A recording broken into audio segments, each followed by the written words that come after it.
Zdravo! Tole je en način, na katerega se lahko lotite preračunov v svojih projektih. Veliko boljši način pa predstavlja uporaba programa MatCat, ki vaše papirnate bloke, listke in kalkulator zamenja s preglednimi elektronskimi dokumenti. Povežete jih lahko z modeli v programu Creo in vzpostavite dvosmerni tok podatkov, s katerimi boste dvignili svojo produktivnost.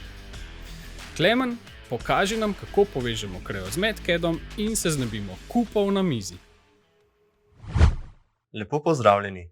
Moje ime je Klemen Moster in v današnjem namigu meseca si bomo pogledali, kako enostavno ter hitro poteka integracija med Creotom ter MatCatom.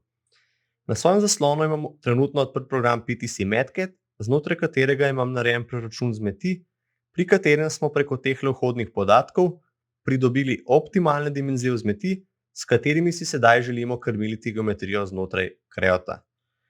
V Creotu imamo že pripravljeno predlogo zmeti, pri kateri smo za njeno izdelavo uporabili povsem poljubne dimenzije. Sedaj pa si hočemo, da bi te dimenzije vodile vrednosti iz MatCata. To bomo storili tako, da bomo šli pod zavihek aplikacij, tam najdli zavihek MatCat ter izbrali opcijo Insert Worksheet. Izbrali bomo preračun zmeti narejen v MatCatu ter pritisnili Open. Na ta način smo med obema aplikacijama vzpostavili povezavo, poleg tega pa smo inženirske preračune znotraj MatCata shranili kar na nivo CAD modela. Če se vrnemo v Creota, lahko pazite, da v zgornjem desnem kotu se je pojavila ikona MatCat, preko katere lahko sedaj avtomatsko odprem ustrezne preračune znotraj MatCata. Sedaj moramo v MatCatu definirati, katere vrednosti bomo izvozili v Creota. Te vrednosti označimo, pritisnemo na gumb Assign Outputs in na ta način definiramo, da bodo te tri vrednosti izvožene. Zdaj iz Creota pa bomo v MatCat pripeljali vrednost o višini vzmeti.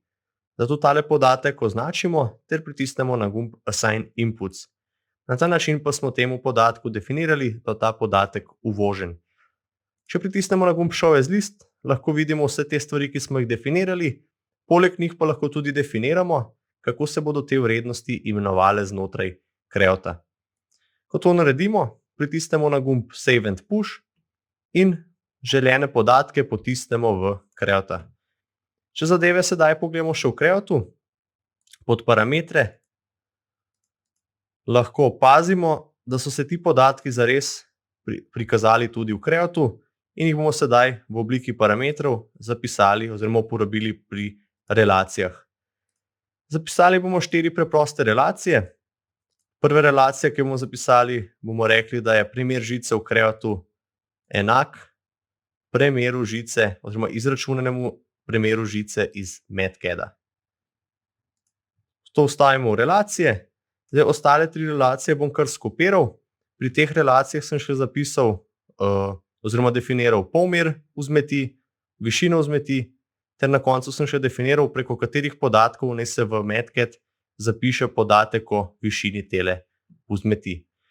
Ko te relacije definiram, pritisnem na Verify in preverim, če so relacije ustrezno zapisane.